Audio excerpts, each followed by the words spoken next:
ভারী বর্ষণে কক্সবাজারের উখিয়া রোহিঙ্গা ক্যাম্পে পাহাড় ধস, নারীসহ প্রাণ হারালেন 10 জন, ফের দুর্ঘটনার আশঙ্কা। টানা বৃষ্টিতে ভয়াবহ বন্যার কবলে সিলেট ও সুনামগঞ্জ, পানিবন্দী লাখ লাখ মানুষ, মহানগরী দুর্গত অর্ধ লক্ষ মানুষ। দুদিনের সফরে শুক্রবার ভারত যাচ্ছেন প্রধানমন্ত্রী। তিস্তা চুক্তি আটকে আছে রাজ্য সরকারের আপত্তিতে, জানালেন কাদের। কেন্দ্রীয় কমিটি পুনর্গঠনের পাশাপাশি নতুন উদ্যমে মাঠে নামছে বিএনপি। জনভোগান্তির ইস্যুগুলোতে আসছে কর্মসূচি। পানির দরে চামড়া কিনলেও ন্যায্য দাম দেওয়ার দাবি ট্যানারি অ্যাসোসিয়েশনের, উল্টো দুষলেন মৌসুমী ব্যবসায়ীদের।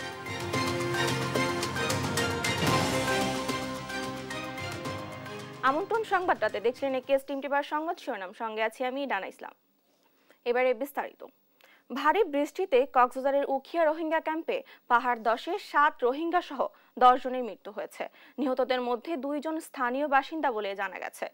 গত রাতে বিভিন্ন সময়ে উখিয়ার 8, 9, 10 ও 14 নম্বর ক্যাম্পে এসব পাহাড় ধসের ঘটনা ঘটে। সহকর্মী সৌরভ দেবের তথ্যচিত্রে জানাচ্ছেন ফারজান ইসলাম। মঙ্গলবার রাত থেকে কক্সবাজারে শুরু হয় প্রবল বর্ষণ। টানা বৃষ্টির পানিতে মাটি নরম হয়ে উখিয়ায় রোহিঙ্গা আশ্রয় শিবিরে একের পর এক পাহাড় ধসের ঘটনা ঘটে। এতে প্রাণ যায় 10 জনের। ভোরের আলো ফুটতেই ফুটে ওঠে সেই ক্ষতচিহ্ন। মাটি চাপা পড়া থেকে একে একে উদ্ধার করা হয় মরদেহ। ক্যাম্পের স্বেচ্ছাসেবকদের সাথে উদ্ধার কাজে যোগ দেয় ফায়ার সার্ভিস ও এপিবিএন। এ সময় পাহাড়ের 8 নম্বর শিবির থেকে উদ্ধার করা হয় 2 জনের মরদেহ। পরে একে একে 9 নম্বর শিবির থেকে 1 জন, 10 নম্বর শিবির থেকে একই পরিবারের 4 জন, 1 ও 14 নম্বর শিবির থেকে উদ্ধার করা হয় 2 জনের মরদেহ। রাতের একটা সময় মিষ্টি পড়ার সময় হতো পাহাড় ভাঙি ঘরের তলে মানুষ মারা গেছে। 7 দিন রাতে মেডিকেল শুরু করছি, হাজার মানুষ মেডিকেল শুরু করছে। প্রায় 7টা বাজার দিয়ে মানুষ কি করে ফেলে, কিন্তু সকালে মানুষ বাড়ি স্কুল ঢুকে ফেলে। এটা গুঙ্গি তিবা দিনবার আসছে তাই আসলে তো গুঙ্গি দেন তো না আসলে কাহিনতে পানি পড়ে গিয়ে দাঁড় পড়ে না পারি। নিহতদের মধ্যে 2 জন স্থানীয় বাসিন্দা, বাকিরা সবাই রোহিঙ্গা আশ্রয় শিবিরের বাসিন্দা। স্থানীয় একজনের পরিবারকে দেওয়া হয়েছে সরকারি সহায়তা। ক্যাম্প 14 সংলগ্ন 12 বছরের একটি ছেলে, আমরা উপজেলা প্রশাসনের পক্ষ থেকে আমরা তার পরিবারকে তাৎক্ষণিকভাবে দাফন কাফনের জন্য 10,000 টাকা প্রদান করেছি এবং পরবর্তী সহযোগিতা আমরা প্রদান করব। খুবই ঘনবসতি এখানে, জানেন এখানে অন্যত্র রাতারাতি সরিয়ে ফেলাটা ডিফিকাল্ট। তারপরেও তো চ্যালেঞ্জ আছে, তারপর আমরা লোকাল প্রশাসনের সঙ্গে কথা বলে একটা ব্যবস্থা নেব ইনশাআল্লাহ। এদিকে টানা বৃষ্টিতে পাড়ের ঝুঁকিতে থাকা মানুষদের সরিয়ে নিতে কাজ করছে স্থানীয় প্রশাসন। নিউজ ডেস্ক, দেশ টিভি। মাত্র 20 দিনের মাথায় দ্বিতীয় দফা বন্যার কবলে সিলেট। গেল 27 মে আগাম বন্যার কবলে পড়ে সিলেট। সেই রেশ কাটতে না কাটতে আবারও বড় বন্যার কবলে সিলেট নগরী ও জেলার বিস্তীর্ণ অঞ্চল। জেলা প্রশাসন বলছে এ পর্যন্ত মহানগরে 21টি ওয়ার্ড ও জেলার 1323টি গ্রাম প্লাবিত হয়েছে। এতে প্রায় 7 লাখ মানুষ বন্যা আক্রান্ত। এর মধ্যে সিলেট মহানগরী পানিবন্দী অর্ধ লক্ষ মানুষ। বিস্তারিত ডেস্ক রিপোর্টে। 17 জুন ঈদের দিন ভোর রাত থেকেই সিলেটে শুরু হয় ভারী বর্ষণ, সঙ্গে নামে পাহাড়ি ঢল। সকাল হতে না হতেই তলিয়ে যায় মহানগরের অনেক এলাকা। গত কয়েকদিনের টানা বর্ষণে জেলার বিভিন্ন স্থানে বন্যা পরিস্থিতির অবনতি হয়েছে। জেলার 5টি নদীর পানি বিপদসীমার উপর দিয়ে প্রবাহিত হচ্ছে। জেলা প্রশাসন জানিয়েছে মহানগরের 21টি ওয়ার্ড ও জেলার প্রায় 1323টি গ্রাম প্লাবিত হয়েছে। এতে 6,75,937 জন মানুষ বন্যা আক্রান্ত। এর মধ্যে সিলেট মহানগরেই পানিবন্দী অর্ধ লক্ষ মানুষ। বাসায় যাবো, আপনার চিন্তা করতেছি কিভাবে যাবো, রিক্সা নেই, আপনার যানবাহন নাই, আপনি বাসার দিকে আপনার পানি হয়ে গেছে। আপনি অফিসে যাওয়ার কোনো সুবিধা নাই, এখানে ট্রান্সপোর্টের ব্যবস্থা নাই। যে বন্যার কারণে না পারি গাড়ি চালাইতে, না পারি ঘর থেকে বাইরে যেতে, খুবই সমস্যার মধ্যে আছি আমরা। বলতে কি আর যে সীমাহীন অবস্থা, দুর্ভোগের মধ্যে আমরা আছি। মহানগরের শাহজালাল উপশহর, যতরপুর, মেন্দিবাগ, শিবগঞ্জ, রায়নগর, সোভানীঘাট, কালীঘাট, কামারগড়, মাসিমপুর, তালতলা, জামতলা, কাজিরবাজার, মদিনা মার্কেট, আখালিয়া, মেজরটিলা ও দক্ষিণ সুরমার লাউয়াই, বড়ইকান্দি, আলমপুর সহ বিভিন্ন এলাকায় অনেকের বাসাবাড়িতে গলা পর্যন্ত পানি। নিচু এলাকাগুলোর কলোনি বা বাসাবাড়ি প্রায় পুরোটাই তলিয়ে গেছে বন্যার পানিতে। এতে চরম বিপাকে এসব এলাকার মানুষ। বিশেষ করে আমাদের উপশহর এলাকাটা খুবই নাজুক অবস্থা। অল্প বৃষ্টিতে উপশহর ড্রেনগুলো পানিতে ভরে যায়, আমাদের বাসা বাড়িতে পানি উঠে যায়। অফিস করতে সমস্যা হচ্ছে, যাইতাম পারলাম না, কোনো বাস উঠতাম পারলাম না, কিলা জোরতাম, কিলা থেকে ভাত খাইতাম। আমরা গরিব সব মরে গেছি, আমরা উপায়টা কিছু হইতো একমাত্র আল্লাহ জানে। এমন পরিস্থিতিতে কিছু মানুষ আশ্রয় কেন্দ্রে আশ্রয় নিলেও বেশিরভাগই যেতে চাচ্ছেন না নিজ বাসাবাড়ি ছেড়ে। নিউজ ডেস্ক, দেশ টিভি। ভারত থেকে নেমে আসা পাহাড়ি ঢল ও টানা বৃষ্টিতে সুনামগঞ্জে প্লাবিত হয়েছে প্রায় ৮০% এলাকা। এরই মধ্যে জেলার ৬৯টি ইউনিয়ন এবং ২টি পৌরসভার প্রায় ৪.৫ লাখ মানুষ বন্যা আক্রান্ত হয়েছেন। এদিকে মৌলভীবাজারে ৬ উপজেলা ৩৩২টি গ্রাম প্লাবিত হয়েছে। ঢলের পানি এবং বৃষ্টিপাত বেড়ে চলমান বন্যা পরিস্থিতি আরও অবনতি হতে পারে বলে জানিয়েছে পানি উন্নয়ন বোর্ড। সহকর্মী মেহেদি হাসান ও সালের এলাহি কুটির পাঠানো তথ্যচিত্রে টুম্পা আফরোজের ডেস্ক রিপোর্ট।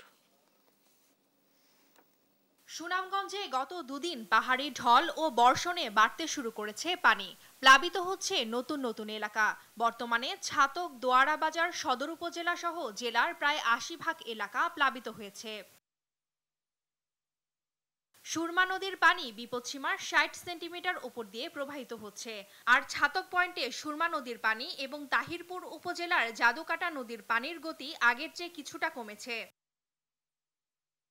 এরই মধ্যে সুনামগঞ্জ জেলা সদরে ৫,০০০, বিশ্বম্ভরপুরে ২২,০০০, শান্তিগঞ্জে ১৫,০০০, জগন্নাথপুরে ৩৭,০০০, দোয়ারা বাজারে ৫০,০০০, দিরায়ে ৭৮,০০০ এবং ছাতকে ২ লাখ মানুষ পানিবন্দী হয়েছেন। গ্রামের বাড়িতে অলরেডি পানি ঢুকে গেছে, তাদেরকে আমরা শহরে আনার চেষ্টা করছি, কিন্তু আজকে সকাল থেকে শহরের অবস্থাও ভালো নেই। গরু আসলে ক্ষয়ক্ষতি হয়েছে এবং ঘরের ভিতরে পানি আছে। এখন বাচ্চা কাচ্চা লিয়ে অনেক মানুষে উদারে এর উপরে পানির অবস্থা খুব বেশি খারাপ, ভয়ানক। আমরা বর্তমানে আমাদের বাসায় কতটুকু জল আছে, ঘরে পানি ঢুকছে কালকে রাত্রে থেকে, এখন তো আছি বড় ভীষণ কষ্টের মধ্যেই। বৃষ্টিপাত বেড়ে বন্যা পরিস্থিতির অবনতি হতে পারে বলে জানিয়েছে পানি উন্নয়ন বোর্ড। এদিকে বন্যার্তদের জন্য ৫৩১টি আশ্রয় কেন্দ্র প্রস্তুত রয়েছে। প্রতিটি উপজেলায় ত্রাণ, শুকনো খাবার সহ সরকারি সহায়তা পাঠানো হয়েছে বলে জানিয়েছে জেলা প্রশাসন। প্রশাসনের পক্ষ থেকে সর্বাত্মক সহযোগিতা এই আশ্রয় কেন্দ্র সহ সার্বিক বিষয়ে অব্যাহত রয়েছে। এদিকে উজান থেকে নেমে আসা পাহাড়ি ঢল ও বিভিন্ন স্থানে ভারী বৃষ্টিপাতে সৃষ্ট বন্যায় মৌলভীবাজারের ৬টি উপজেলার ৩৩২টি গ্রাম প্লাবিত হয়েছে। এতে পানিবন্দী হয়েছেন প্রায় ২ লাখ মানুষ।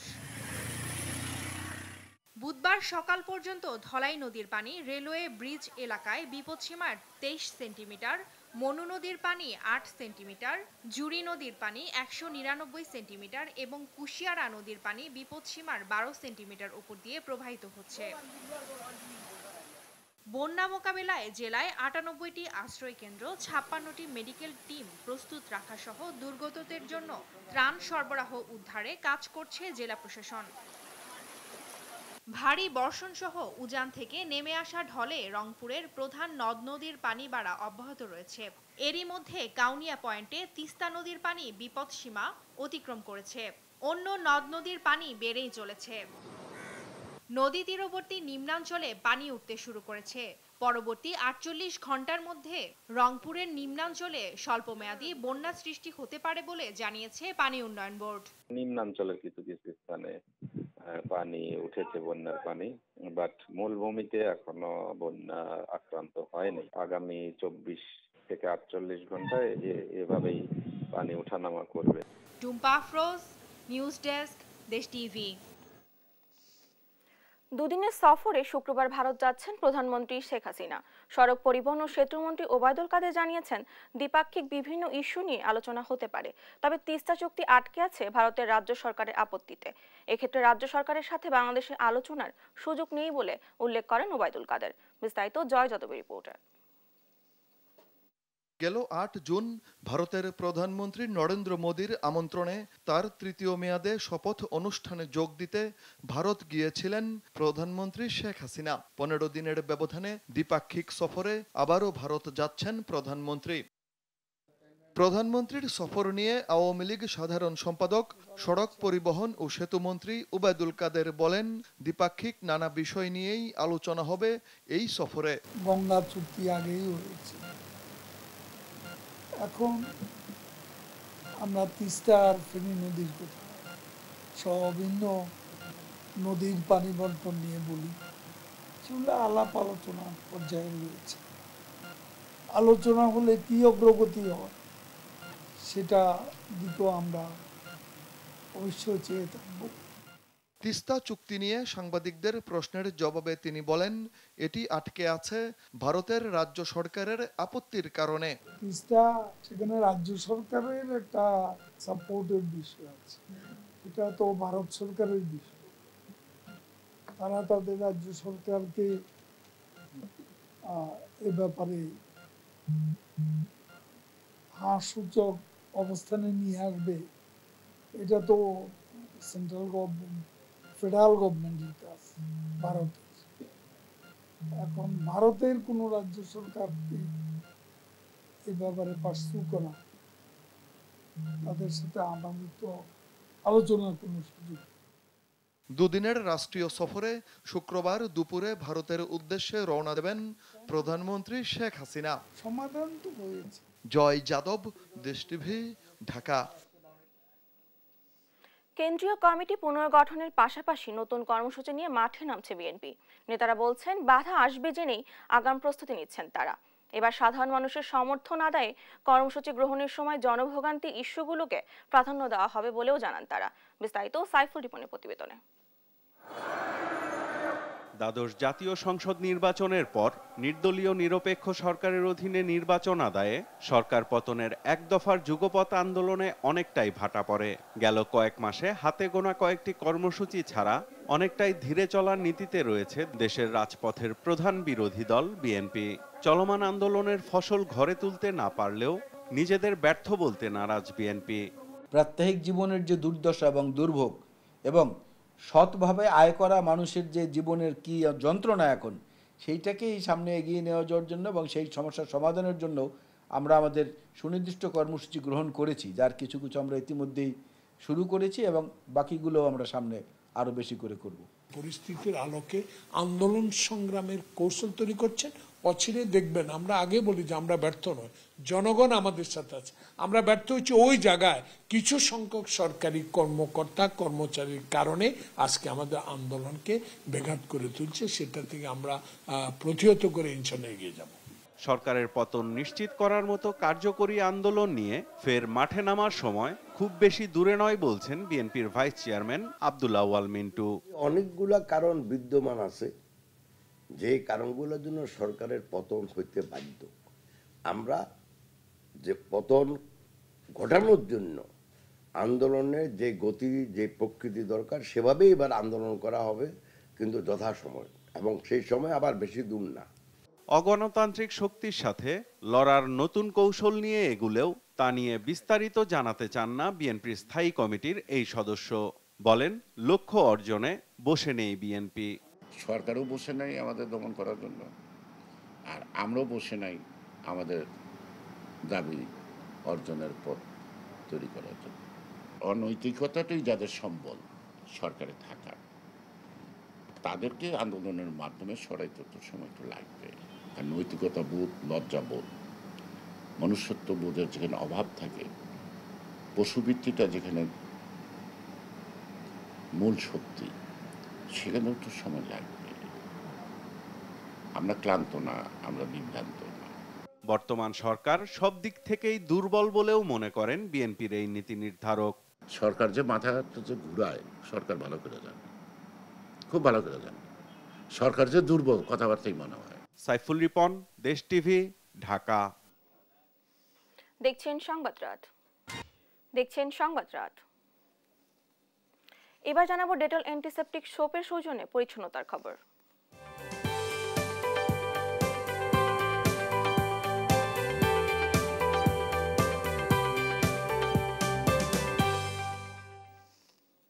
সংকটে ঠুকছে দেশের দ্বিতীয় বৃহত্তম রপ্তানি খাত চামড়া শিল্প।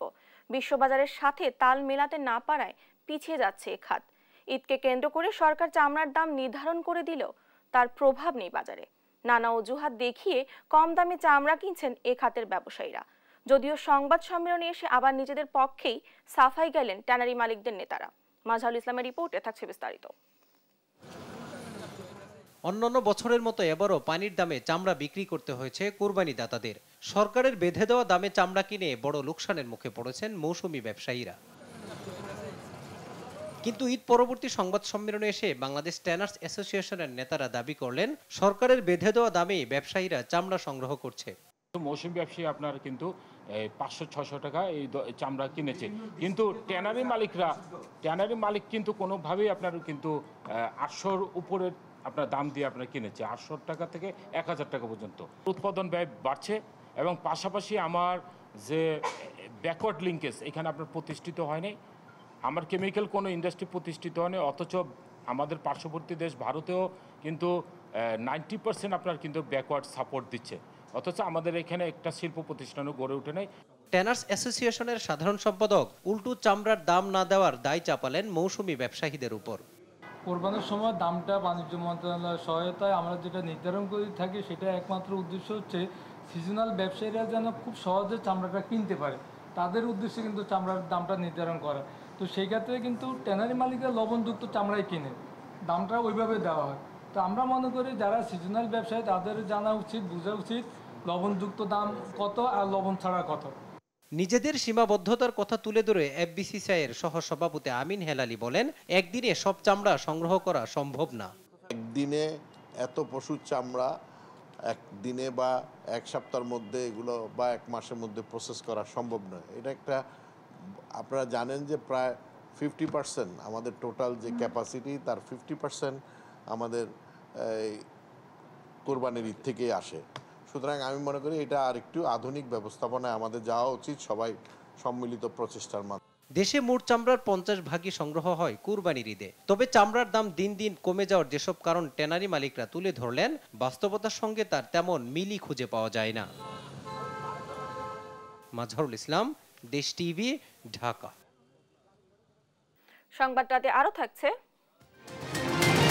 শুরু হলো টি-20 বিশ্বকাপের সুপার 8 রোমাঞ্চ। টস জিতে সাউথ আফ্রিকার বিপক্ষে ফিল্ডিং করছে যুক্তরাষ্ট্র।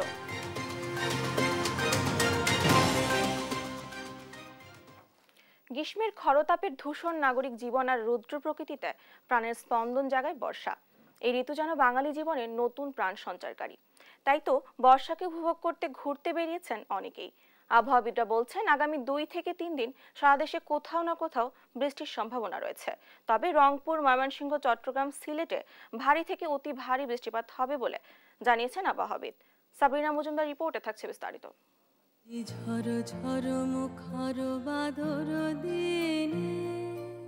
আকাশে মেঘের ঘন ঘটা জানান দিচ্ছে বর্ষার। প্রকৃতি সেজেছে তার আপন রূপে। গ্রীষ্মে যে নগরী তাপপ্রবাহে ছিল জীর্ণ, তপ্ত, রুক্ষ, সে নগরীতে বর্ষা যেন নিয়ে আসলো শান্তির ছোঁয়া।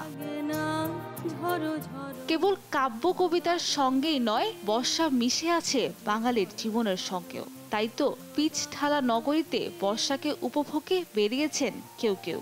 বর্ষার সৌন্দর্য উপভোগে কেউ বের হয়েছেন পরিবার নিয়ে, কেউ দিচ্ছেন বন্ধু বান্ধবের সাথে আড্ডা। প্রকৃতির এই যে সান্নিধ্য, এটা অবশ্যই খুব চমৎকার। ওয়েদারটা যেহেতু এত সুন্দর, তাই আমরা ভাবলাম যে শাড়ি পরেই বের হই। আর বর্ষা আসলেই সবার মনটা এমনিতেই ফুরফুরা হয়ে যায়, সবাই একটা আশায় থাকে যে বৃষ্টি কখন নামবে। ঋতু আসলে উপভোগ করার বিষয়, হ্যাঁ, এর সাথে একাত্মতা প্রকাশ করে বর্ষাকে উদযাপন করার মতোই একটি বিষয় আমার কাছে মনে হয়।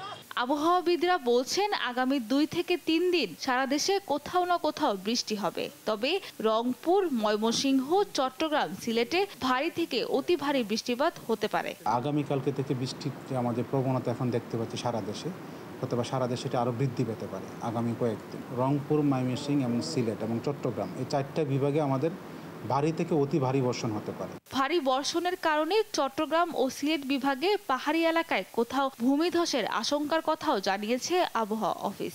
কোথাও কোথাও যেমন আমাদের পাহাড়ি এলাকা, যেমন চট্টগ্রাম এবং সিলেট, এই দুইটা যে আমাদের ডিভিশনে যেহেতু পাহাড়ি এলাকা, সেখানে ভূমিধসের সম্ভাবনা আছে। তবে ঢাকায় বৃষ্টি হলেও অতি ভারী বর্ষণের সম্ভাবনা নেই। সাবরিনা মজুমদার, দেশ টিভি, ঢাকা। দেখছেন সংবাদ রাত।